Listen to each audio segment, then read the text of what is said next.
Called scaffolding, temporary work platform. तो basic scaffolding के लिए इसकी टाइप जो है 4 है।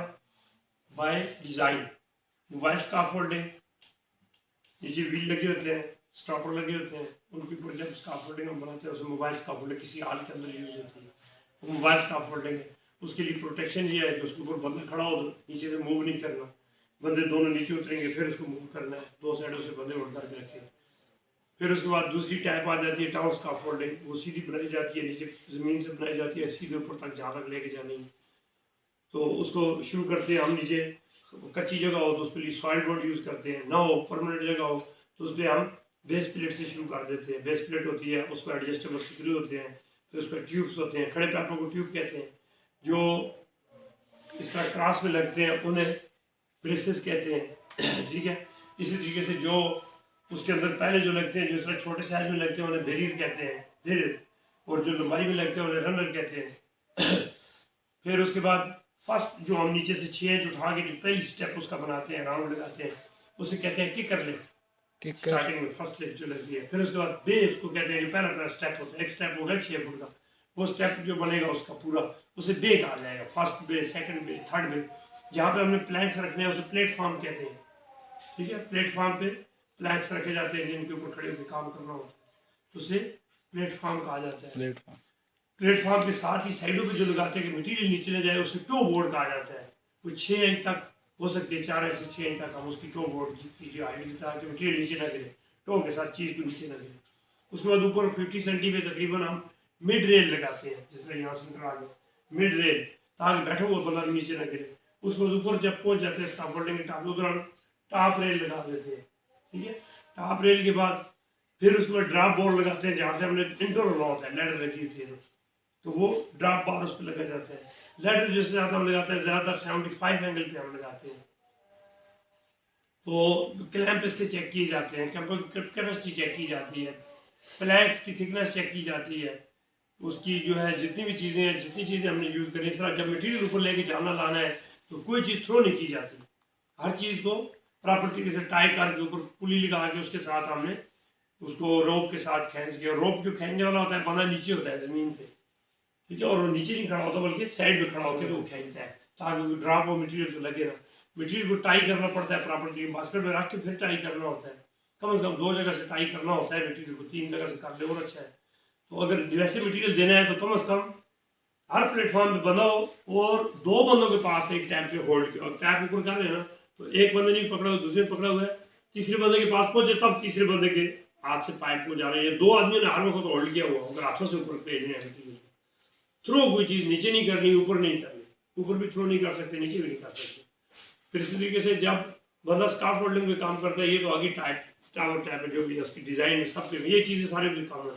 उसके बाद आ जाती है ब्रैकेट स्काफोल्डिंग। ब्रैकेट स्काफोल्डिंग किसी भी किनारे, जैसे ये जगह है यहाँ टॉप पे हमें ज़रूरत है,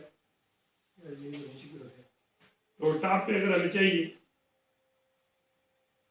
तो टॉप के ऊपर ही उसका जो है वो किया जाता है कि टॉप के ऊपर उसको एक्सेस दी जाती है, टॉप से यहाँ से ब्रैकेट लगा दी जाएगी और ये प्लेटफॉर्म बढ़ा करके जो टैंकी है कुछ है उसके साइडों पे ये बना दी जाएगी, उसे ब्रैकेट स्काफोल्डिंग। फिर उसके बाद तीसरी किस्म, चौथी किस्म है अंडर हैंग स्काफोल्डिंग या सस्पेंडेड स्काफोल्डिंग। अंडर हैंग जो आप देखते हो बड़े बड़े प्लाज होते हैं, उससे नीचे शीशे साफ करने के लिए डोली सी बनी होती है, उसे कहा जाता है अंडर हैंग, वो हैंग की होती है। इस तरह से सस्पेंडेड ऊपर से अगर ये बीम ही जा रहा है, नीचे से नहीं बना के लेके जाते, उधर से बीम से सपोर्टें लेके क्लैंप लगा के उधर स्काफोल्डिंग बना रही, सिर्फ इधर से एक्सेस उस तक जाती है तो उसे कहते हैं सस्पेंडेड। ऊपर पाइप लाइनों के साथ स्ट्रक्चर के साथ वो स्काफोल्डिंग बना दी जाती है। बेसिक 4 टाइप है डिजाइन के हिसाब से।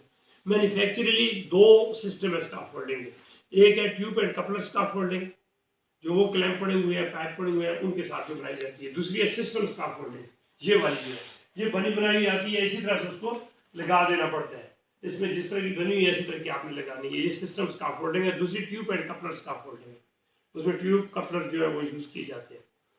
और उसके बाद जो भी स्काफोल्डिंग के लिए जब हम इसको नीचे लगाते हैं तो उसके हिसाब से कच्ची जगह है तो सॉइल बोर्ड यूज होगी, सॉइल बोर्ड, ठीक है, जमीन को सेल बोर्ड भी कहते हैं। फिर उसके ऊपर फिर आ जाएगी वो सेल बोर्ड भी जो है 2 पायों के साथ जरूर आने चाहिए, जिस तरह इसका एक पाया ये है, दोनों के नीचे कम से कम उसको होना चाहिए, सिंगल के नीचे नहीं रखना, दोनों के नीचे। और कोई ऐसी टेम्परेरी कच्ची चीज इसके नीचे नहीं रखी जाती, परमानेंट तौर पर रखनी होती है। और स्काफ फोल्डिंग पे कैपेसिटी के लिहाज से स्काफ फोल्डिंग की कितनी है, 4 किस्में हैं। लो वेट स्काफ फोल्डिंग, ठीक है, लो वेट स्काफ फोल्डिंग। लो वेट में आ जाता है कि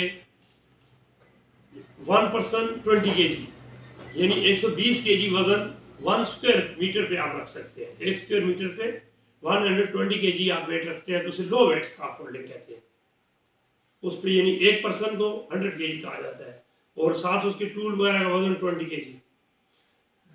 2 पर्सन 40 kg 1 स्क्वायर मीटर, जब वेट हम डालते हैं तो उसको कहते हैं medium weight scaffolding. Medium weight scaff. उसके बाद आ जाती है तीसरी heavy weight scaffolding. Heavy weight scaffolding में आ जाती है 3 पर्सन 60 kg वेट, उसको कहेंगे हैवी वेट स्काफ फोल्डिंग। उसके बाद चौथी जो किस्म है वो है स्पेशल स्काफ फोल्डिंग।